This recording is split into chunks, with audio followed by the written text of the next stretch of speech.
Welcome back. I'm continuing my conversation with education activist and social entrepreneur, Dr. Louise van Rijn. And Dr. Louise, a pleasure to talk to you. And I know you're very passionate about your projects, but I want to take you back to where you started with Symphonia. What is the passion all about social entrepreneurship? Tell me more about it. So Tim, when I had no plans to ever get involved in social entrepreneurship. I lived a very comfortable, cushy life in the UK, and I was flying around working with big companies like Nokia and BBC and Marks and Spencer. And when we as a family decided to come back to this country, my husband did not enjoy living in the UK and my kids were not happy, and so I needed to make a decision to come back. And coming back meant that I needed to reintegrate into this country, and I found that I just couldn't spend my time working with large corporates, helping them to make more money. I needed to do something more meaningful, more significant. And then I also realized that if we as citizens don't get involved in fixing the significant issues facing the country, that we will not have a country.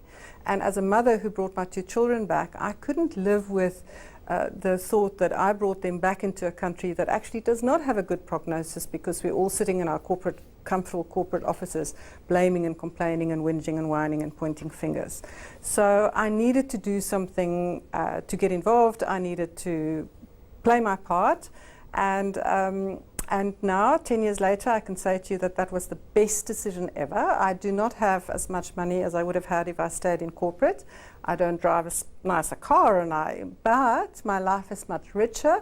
I know I'm part of the solution. I live a life of meaning and contribution. I'm surrounded by people who show up with humility and passion and compassion.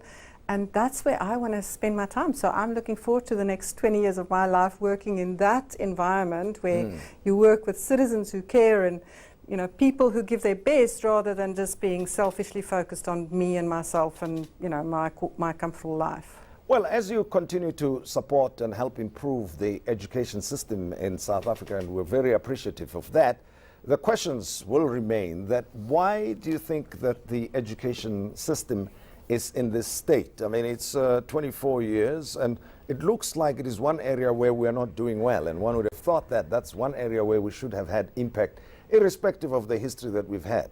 After all, we've had struggles in the education terrain that run for decades, right? Even during the apartheid days. So one would have thought we have a plan of sorts, or a new approach, a new way of thinking of improving the education system. What do you think? The reality is that in 1994, when our new government came into play and new people took over, they did not acknowledge, and I think we should all be willing to say that they did not acknowledge that the disparity between the 5,000 at that time kind of functioning schools and the 20,000 dysfunctional schools. They didn't understand the size of the disparity, and I think there wasn't enough appreciation about what it would take to get basic functionality into these 20,000 schools. So, I saw Professor Jansen said something the other day. He said the challenge we have is that people think that we have a basic level of functionality in many of these schools, and we don't.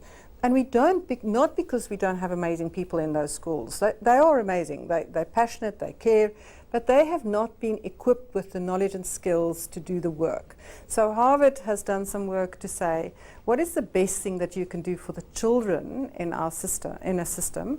And they said, the best thing you can do is you need to work with the adults. We need to equip the adults with the knowledge, skills, and experience. And our government, for whatever reason, over the last 24 years, have not been spending their time there. They've been spending their time on new curriculum and restructuring organizations and doing a bit of training around CAPS, etc., but they haven't been spending their time on equipping the human beings that are in those schools and need to do the work.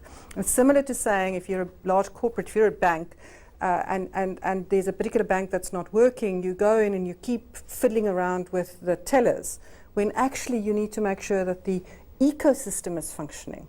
So we have to, nationally, as a nation, we have to focus our attention on developing well-functioning organizations, and we have 20,000 organizations that need to be moved to a different place. So we're working with 815. By the end of the year, we'll be in 1,000 schools, but it's not nearly enough. We need far more attention on developing the capacity of school principals, and specifically developing the capacity of the people who are employed to support them. In many of the parts of the country, it's called circuit team managers or IDSOs. Those people have a responsibility to support the school principals, and at the moment they are not trained well enough to do that either. Well, I mean, one could call this, and I think you call it that too, radical education transformation, right? That's what we need. I mean, the resources are there. Huge amounts of money in South Africa are dedicated to that. There's the backlog challenge, obviously, new infrastructure that has to be built and so forth. But my question to you is the education fit for purpose in terms of the developmental needs and economic needs of South Africa? We can have this conversation around fourth industrial revolution and coding and all of that. But, you know, Tim, at the moment, 78% of the grade 4s in our country cannot read at grade level. And if you cannot read at grade level in grade 4, you have no chance of ever achieving tertiary education. You have no chance actually of finishing matric with a good foundation. So I agree that we need to spend more time looking at how we fit for purpose, etc. My personal interest is more around at least giving more children a shot at a dignified life, because at the moment we are letting too many children down by not giving them people. You know, kids sit for 12 years, they go to school every single day, they leave matric, and you and I will not want to employ them because they don't have the basic foundational skills in literacy and numeracy and critical thinking. And so, and you know, Dr. yes, Louise, we need to look at the fourth industrial revolution. yeah, sorry, I mean, I'm coming in there to say we've spoken about the different role players, the government, the unions, right, and the corporates, the support that can be provided. We haven't said much about the communities and the parents. They too have an influential role to play, I suppose, in improving the situation at many of schools in South Africa. Huge role. So again, what we found is that in the 5,000 schools, there is a whole infrastructure around supporting and communal support, and parents know what their job is, etc. In most of the other 20,000 schools, parents don't know what their job is because we haven't been inviting them, we've not been enrolling them. So a lot of the work that we do now is around mobilizing parents, inviting parents in to be part of the solutions, inviting parents to help, because our kids can't read, Tim, and that's not something that we can only do in the classroom. We know that our children spend 20% of their awake hours they spend at school, the rest of the time in the community. So we need parents and elders and grannies and aunties and uncles to be involved and to read with children and to help them realize how important this is, and to ask the questions around how's it going at school, and to be interested.